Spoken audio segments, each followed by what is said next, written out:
Now we will be discussing about the chapter 1 of the new Income Tax Act 2025, which will come into effect from 1st April 2026. It applies us to the whole of India, including all states and union territories.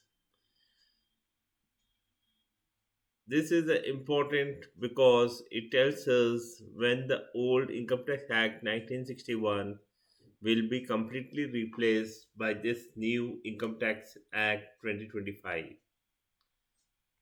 The second point to be noted in this chapter, it gives the definition of various terms like the assessee. Assessee means any person liable to pay tax under this act or deemed to be an assessee. The second one is assessment, includes reassessment and recomputation of income. The advance tax, income tax payable in advance during the financial year instead of at the end. Agricultural income. Agricultural income means income from land used for agricultural purpose, including rent, revenue, and produce. This is important because agricultural income is exempt from tax. Business includes trade, commerce, manufacture, and similar activities. Capital assets broadly means property of any kind but excludes agricultural land in rural areas and certain specified items. Dividends.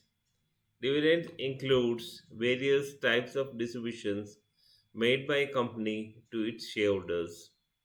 Income, a wide definition covering profit, gains, perquisites, winnings, capital gains, and many other receipts. Person includes individual HUF companies, firms, AOPs, local authorities, and even artificial judicial person.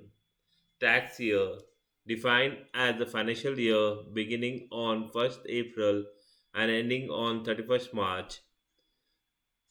The definition section is crucial because it avoids ambiguity. For example, when the Act uses the word income or person, it has to be understood exactly as defined here and in not general terms. The key takeaway from the chapter 1 may look small, but it is the foundation of the entire Income Tax Act 2025. The Section 1 tells us the scope and applicability of law. Section 2 gives us a clear definition so that there is no confusion while applying the law.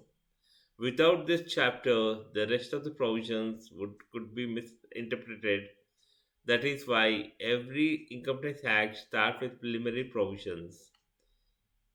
If you like it, then subscribe to the channel and hit the like button so that you will be getting this type of video and we will ensure that you are updated with the new Income Tax Act 2025. Thank you and God bless you.